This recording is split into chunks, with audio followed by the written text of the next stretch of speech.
processes that are not well structured for what the application is designed to do. When you're doing these things, you actually have to kind of walk away and not be afraid of having that change conversation around your process, because the whole intent is you want your infrastructure to scale and grow. But if you're too afraid of that change management aspect and changing the way you do things, it's going to ultimately encourage that tech debt to grow. And then it's going to be a lot harder for you to rationalize, because getting people to change their perspective on how they want to do the work is going to become increasingly more challenging.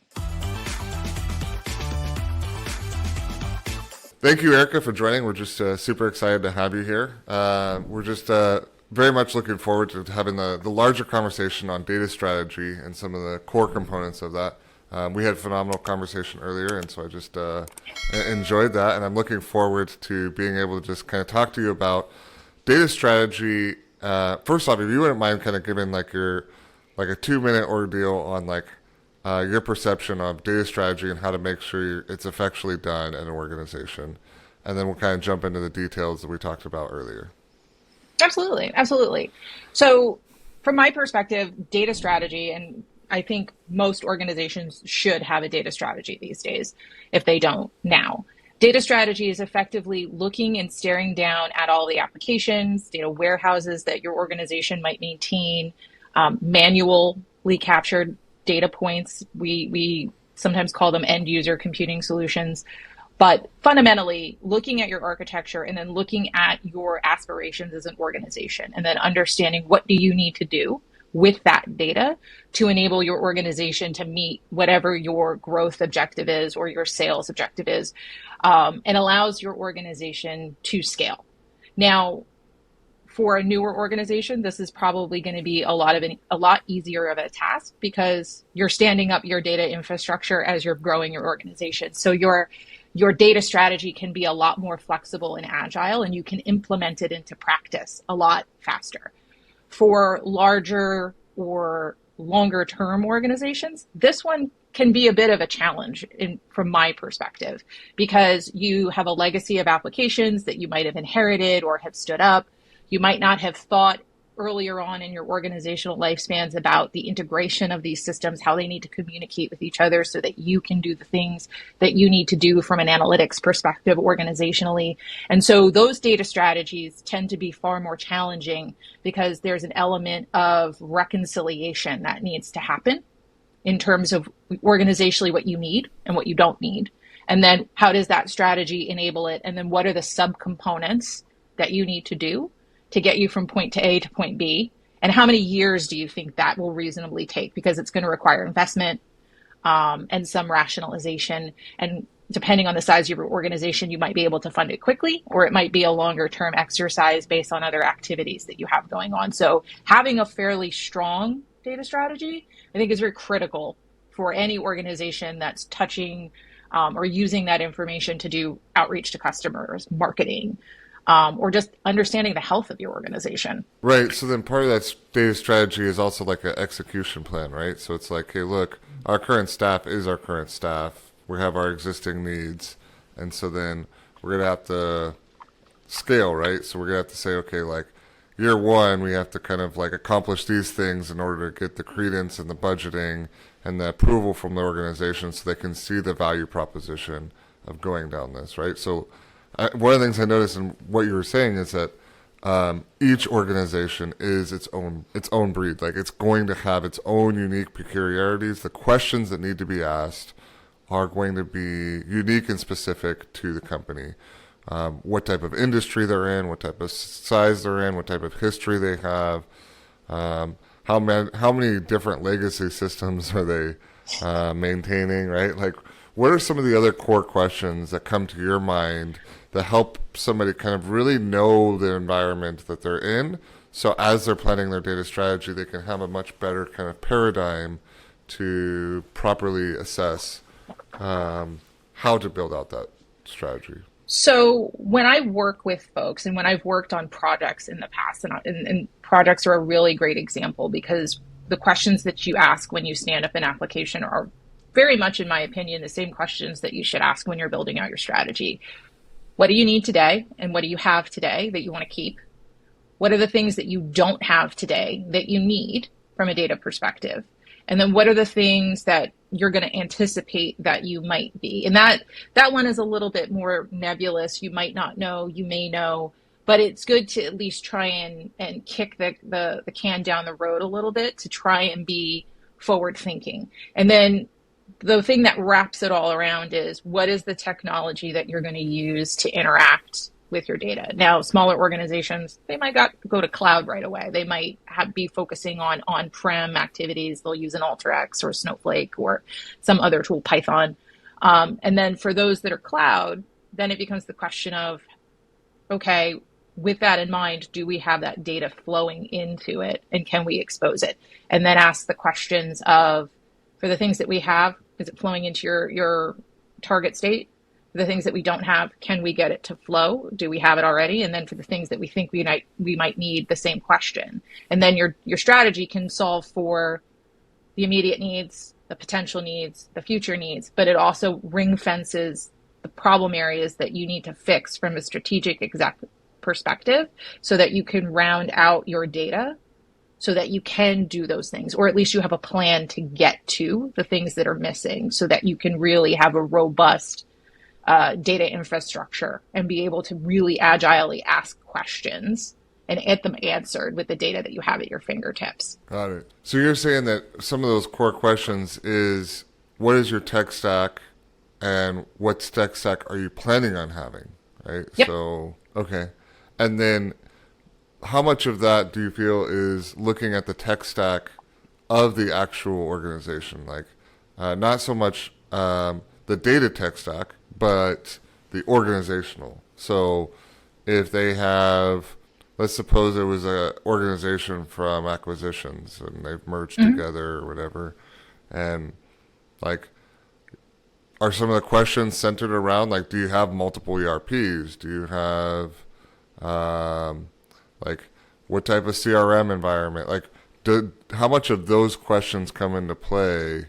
Like, what type of business software products are within the organization? Obviously, those are like sources of data, but how much of that is an element for you? I think it's a pretty critical element, and the criticality of it as an element is a kind of a slide scale depending on the maturity of your organization. So, like, let's talk about the acquisition. Let's just say that you're in an organization that's had 3 to 4 acquisitions.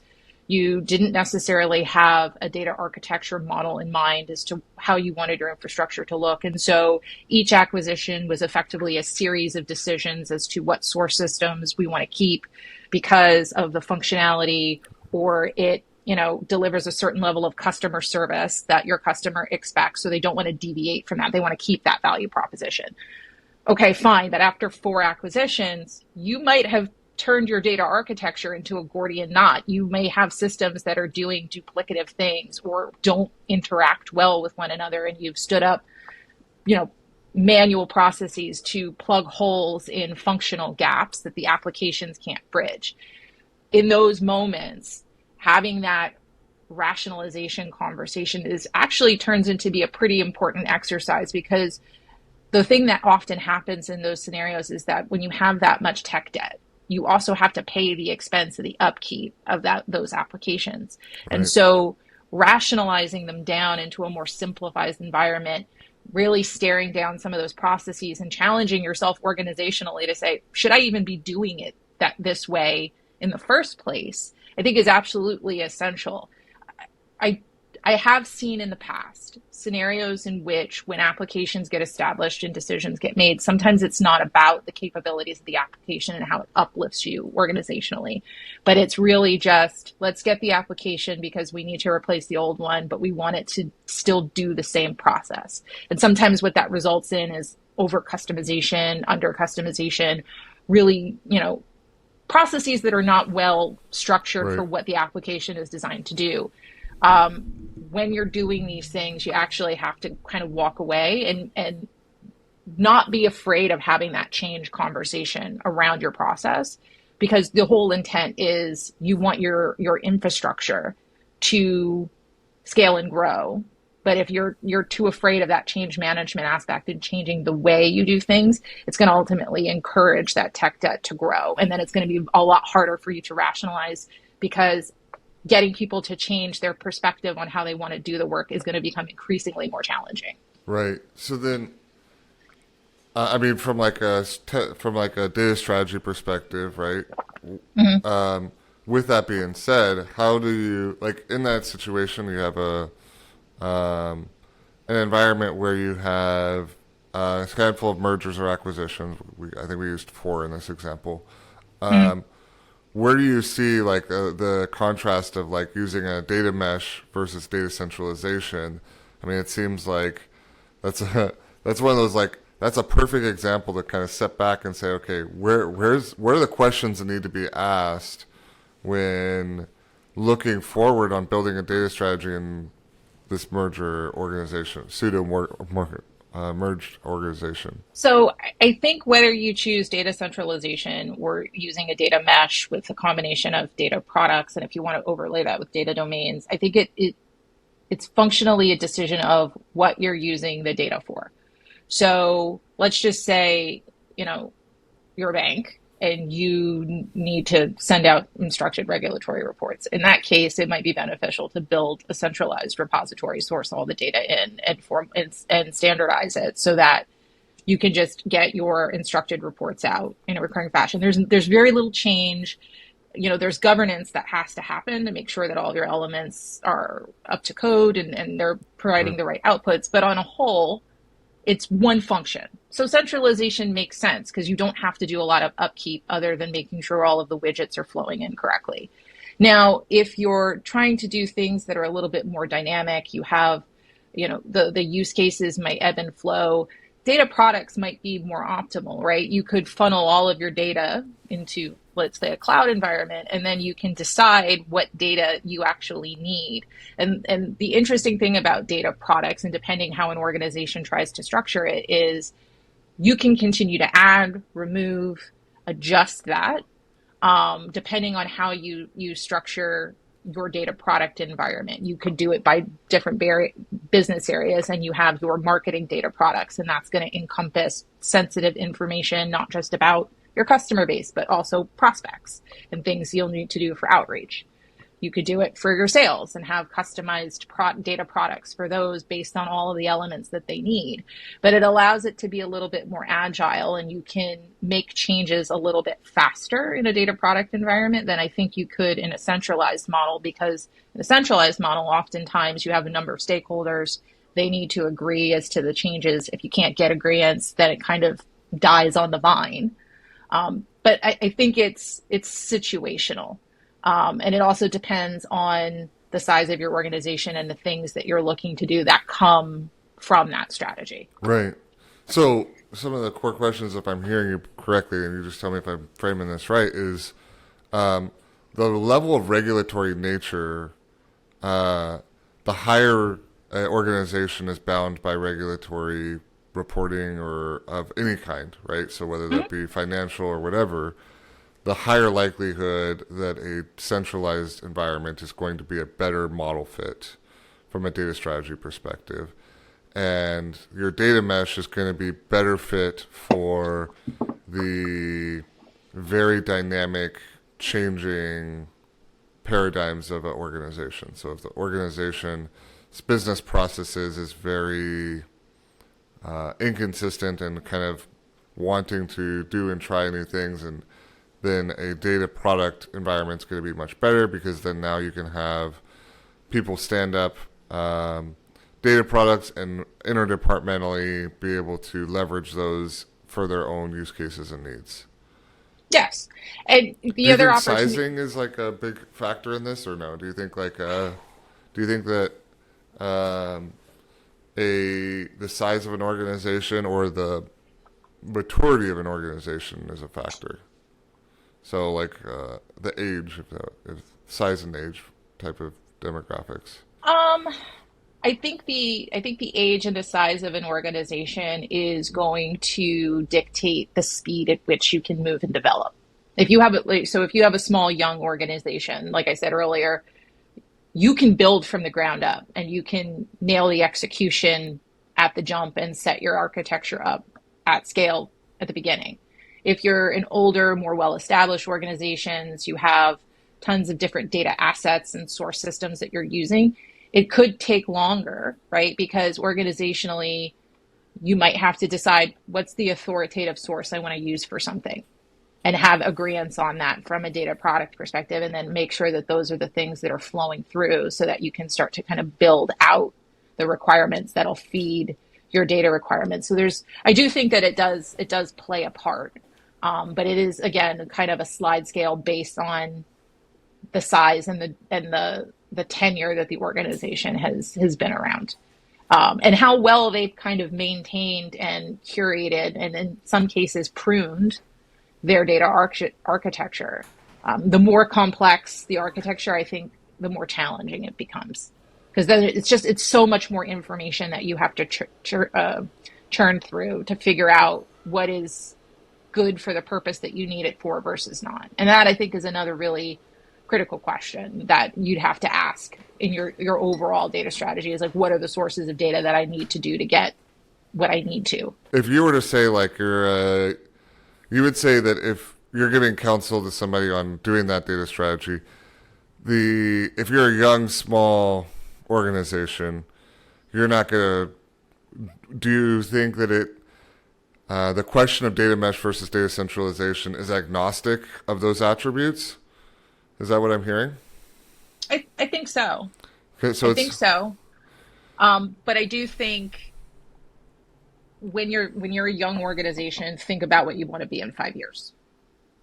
And think about how your tech stack might need to evolve. Think about how your data potentially is going to evolve. So I agree, at the beginning, it'll be agnostic. I think as they mature, that strategy will start to form the opinion of whether it needs to be centralized or not. But as long as you're caring for your strategy and really actively looking at it on an annual basis, you should be in a good position that you can refine your model as you go, with little pain and little fuss associated with it. Got it. So then, so if I'm hearing it correctly, it's more about business operations, right? So those are like your data strategy and your selection of even a data mesh versus data centralization is more predicated based off of the underlying operations of the organization. And with the maturity of the organization, the more defined that decision has to become. Yes, I would think so. Yeah. Awesome. So why don't we shift gears and talk a little bit more about, like, building good data products within an organization, and strategically your recommendations on how to go about doing that and doing it effectively. And that's a really, really challenging question. And I quite literally had somebody ask me, like, what my thoughts on it were today. And it's challenging in the sense that I think it's really difficult to get it right 100% the first time. I've built pseudo data products over the many years that I've been an analytics practitioner, and there's kind of three ways that I think about it when you're building a data product. If you know specifically what you're building for and it has set requirements, it's easy. You can do it in your sleep. It's not a complicated exercise. It's when you're trying to create more of a broad scale use data product. There's the age-old question of, do I just bring everything in and hope that works? And it might be a really clunky, huge table that you need to work with because there's a lot of data because you threw everything in the kitchen sink, where you use it or you approach it from a use case perspective. And you pick high value targets and you build your data products to meet those high value targets. And it could be 1,000 things as to what those use cases are. There's challenges in both of them. When you go all in, there's a lot of stuff that you're feeding into a data product view that you might not necessarily be using. Maintaining it might become difficult. It might reduce your costs, but to actually run it might run into its own set of challenges depending on how much you're putting in it. From a use case perspective, the challenges that I often see is just the language of use case. People look at, this is what's on fire in my world right now. This is the burning issue that I need to address. And then oftentimes you end up with this very hyper-focused end product that can only do one or two things because it was really designed for a singular idea. Right. I think the optimal approach in my mind, and what I've done in the past has been, what are all of the use cases? And I look at use cases broadly in the terms of what's burning for you right now that you are having trouble getting to, but also what are the foundational things that you need to do run your business on a day-to-day Right. basis, and collate all of those use cases, and then blend it with that all in approach and say, okay, these are all the things that I need to address the immediate need, but here are some of a few ancillary fields that I think are going to create value. And that really requires, strong data SMEs who understand what's in those fields and who have good contextual understanding of how that data could potentially be used in the business. And I think if you kind of blend those two approaches, you might be in a better position to have a more broadly usable data product. Because the other thing that you don't want to do in whatever your tech stack is you don't want to flood it with, hundreds of different data products, because then you're back to where you started with having kind of a complex architecture and you don't know where to go to get the right answer. So also having an overarching strategy to apply to your approach in terms of what are the categories of data products that I need to build. I think of it in a very simplistic way. Like from a banking perspective, it's transactions, accounts, customers, eventually households. You could have your HR profile, you could have a marketing one. Organizationally, you can alter that product view however you want to do it. But think about how many of those use cases you can logically combine that achieve synergy and create an authoritative source for you, so Right. that you're still creating a targeted, well-curated data product landscape without flooding the market with specialty use cases. Right. So taking the larger step back and saying, okay, how do I make this have as much scalable utility for the organization without it being which oftentimes happens is the initial request that precipitates something is unique and specific to that department, and even unique and specific to potentially an individual's role. And stepping further back, understanding their role, the department, and other departments that are likely to end up using those pieces or data, that data, right? And so trying to make more of like a staple like flour, where it can bake a cake or it can make a loaf of bread, and the what goes into it, it needs to be able to be dynamic into the future. While Mm-hmm. at the same time, anything you do add to it changes and limits what you can then turn it into, right? And um, so how do you make sure that when you're interfacing with the person who's made the initial request for a data product, or is the driver, the business stakeholder who's basically really pushing for it, and ensuring that it's being done in such a way that you have the latitude to get the rest of the organization and business larger design purview to make sure that it's serviceable across the organization. So when I have built data products in the past, the question that I've always asked is, like, the foundational question is always, what exactly is it that you need? So, for example, I built a few years ago, I designed a data product that effectively reconciled all of our retail customers at a customer level. So it's a singular Right. table that we designed in a way where you can see distinct customers and you can see all their product holdings. And that was all they really cared about. We want to, look at customer deepening. How are we building and deepening our relationships? Okay, fine. I went and said, okay, let's talk about all the other things that you would want to know about that. Okay. The first step is how many accounts they have. Do you want to understand, you know, leading indicators for full customer attrition? Like when do you have to start reaching out if you start to see account closures, and what are the trends that we need to see there? Do you care about, how many people are on the account? Do you care about the balances that maintain? Do you care about the ancillary services that they support, that they receive, and understanding how engaged they are in whatever product or portfolio that you have them in? And I start to ask all of these questions because I put myself in the shoes of whoever is going to be doing the analysis, doing the readout, and saying, what are the other follow-on questions that I would ask if I saw an abnormality or what have you, and really start to kind of push it out and expand their thinking in terms of just that singular use case. Right. And then that starts to frame out all the other elements that you might want to bring in to the table or to the view, until you land on something that could answer multiple questions instead of one.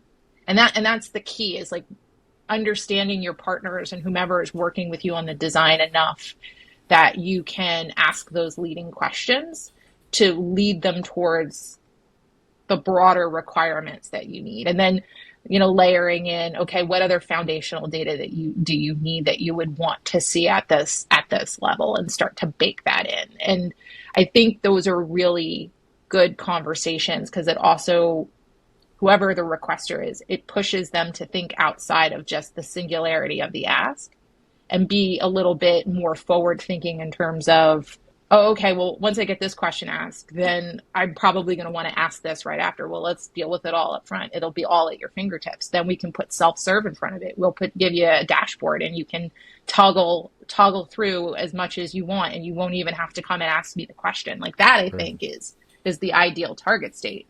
But it's asking those right questions to get there, so that you can really turn your organization to self-serve for scale, whatever it is your ambition is. Yeah, one of my favorite questions is what are some of the business processes or practices that you're trying to accomplish?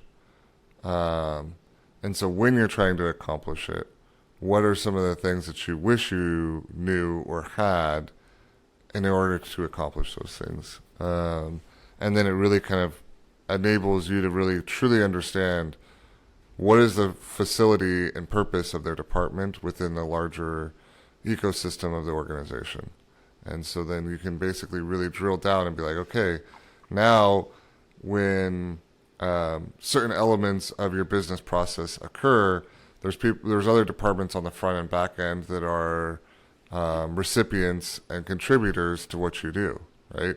And so then it also enables you to then have the follow-up questions of like, hey, let's go talk to them and see if we were to do this, how much would that improve their life? And then they answer those same questions or ask those same questions, and now that you have enveloped a much larger paradigm and scope of, if I put these things in, I know tomorrow XYZ department's going to end up using it, and then they're going to be like, well, I really wish we would have had ABC. And so, yeah. And that is a really fantastic and a fundamental question.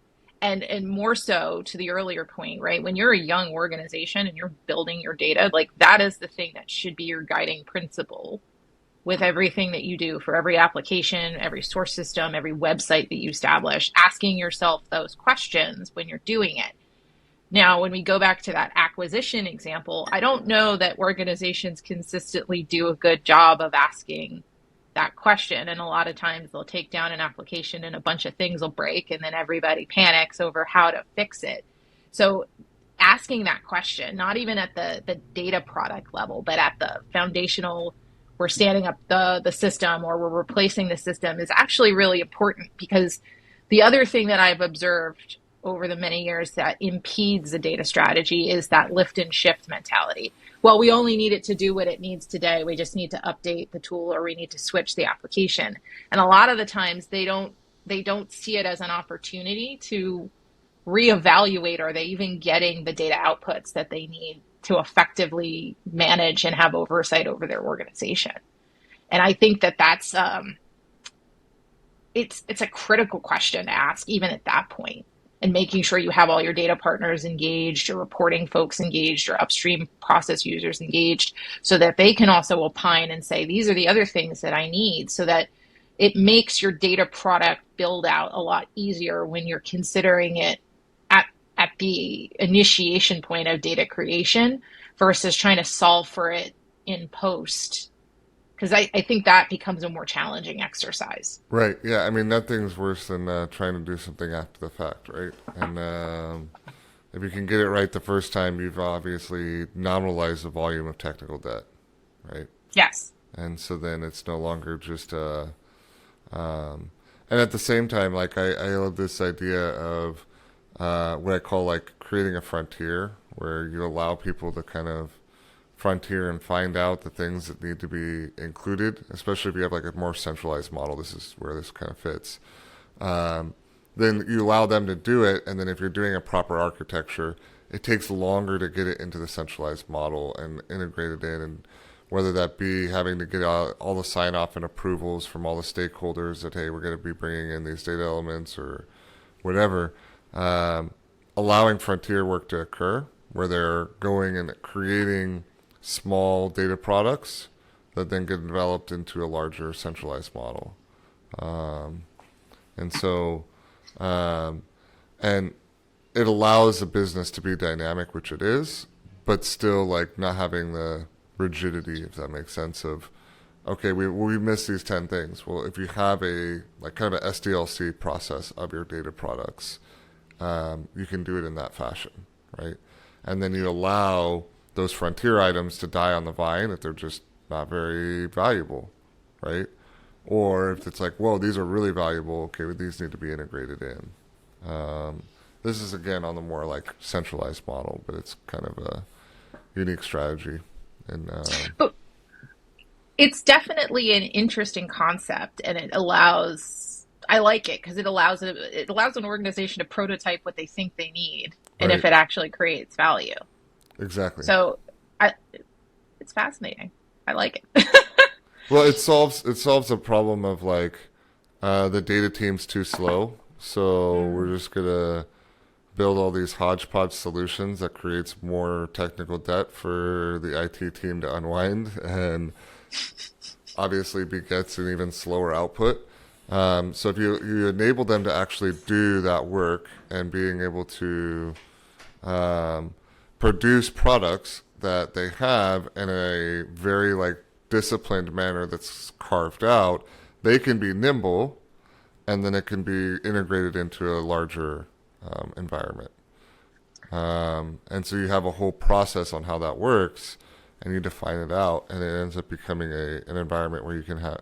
Again, this is more for centralized model. This is not necessarily like a data mesh type of environment, but it's something that I've found to be very successful in creating that kind of SDLC process where you give the nimble nature to the business, and then you give the centralized data quality transformed full version that is has utility across the organization. So And I think that that makes sense. I think even to a certain extent, you probably could do it with data products where you have the right BSAs, right analysts in an environment where they get to prototype with yeah, data to yeah, decide, oh, this looks good. This is what I need. And then you can have the conversation of, do we embed it into an existing data product and then we just put it through that yep, development life cycle where they realign it to meet the standards and the appropriate governance of whatever your tech stack is, or they build a standalone data product. Because the other challenge that I see, right, is the dependence on tech to design. And what tech often lacks, and rightfully, to a certain extent, rightfully so, like they might not have business context. Like they're meant to just receive requirements oftentimes, and then it's just like we go build. But having somebody who blends that technical and that business yeah, context and they can prototype it, sometimes that increases your speed to market. And to your point, then you don't necessarily have to hear that age old, well, data's not moving fast enough, or we're not yep, getting to what we need fast enough. And I think it's a little bit of a combined effort yeah. with those folks. But it also depends on your organization, how many people you have in good position with that blend of skills to be able to Well, do that that so prototyping. so the way that I've done it in the past is that you actually set up SMEs Hmm. within a respective department, and you put those SMEs in isolated training. So you'll take them for an hour once a week for a period of like 5 to 8 weeks or something like that.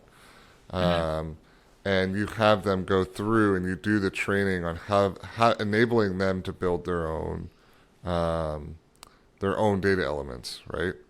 And then once those are done, now those SMEs, you obviously work it out with the within their departments some sort of like incentive to be that SME, right? And so then now that person can tell you and raise a hand and say, hey, a lot of the problem that we're having is because of these factors, these data quality issues, these these data elements are missing, and then they can start generating them and getting them going. So that's why I said, like, you have to build a whole process for this to work, and part of that process is upskilling certain individuals within an organization, and you may end up finding that they're your next data engineer, or your next data analyst, or whatever, and or report developer for BI person, or normally you don't see them transition into a data science role. But you see my point is that, like, by giving them the tools, giving them the training, it's a methodology that I've seen work and scale, and enable the business to have a very good close parity with a centralized data model. And I think that that makes sense. And then to kind of bring it back to your data strategy, that's probably another thing that you have to factor in. So not just what you need your data for, where you want to be or what you want to be when you grow up, so to speak, and what your tech stack is, but also looking at your talent mix. Is your talent mix Of complementary course. to where you want to go as an organization? And if it's not, what do you have to do to uplift, move, transition effectively shift that talent mix so that it moves at scale with your tech stack and your data feeds? It's all of this kind of composite view, and it's I think it's three challenging spaces that require their own different set of attention. But I think that if you put the right things in place, put the right training, change management, put the right considerations, and I think ultimately you'll be successful. It's just overall, you're going to have to care for it very carefully and keep a close eye on it as the strategy starts to get executed. And Right. be prepared to be adaptable to changes in the environment that might cause your strategy to shift, because that's the other thing too, is like you have to build in a certain degree of flexibility that if something goes sideways or suddenly your CEO announces you're acquiring another bank, like have some element of flexibility in your data strategy so that you can pivot at that moment. And what that looks like, I think, is situational based on your organization. But I do think that that's another critical factor to bring to bear, especially as it relates to what you'll eventually do as you start to build out data products or a centralized data model. Or in some cases, you might wind up finding that you need a combination of the two. Agreed. Yeah, and I don't think like we started the conversation. I've appreciated so much from you is um, each organization is entirely different, and its needs and how you can service them with a proper data strategy is going to be no two data strategies should look identical. Um, and I couldn't agree more. I think that uh, you have to treat each organization within the paradigm of their own circumstances and their own business processes and operations. And um, so thank you so much, Erica. Really appreciate the conversation, and um, again, just really appreciate you kind of going over data strategy and how to make sure that it's defined for an organization, and giving some of the viewers those questions that'll really help them unveil that for their own organization. Absolutely. It was absolutely fantastic to be invited. I'm super chuffed over it. Yeah, so thank you.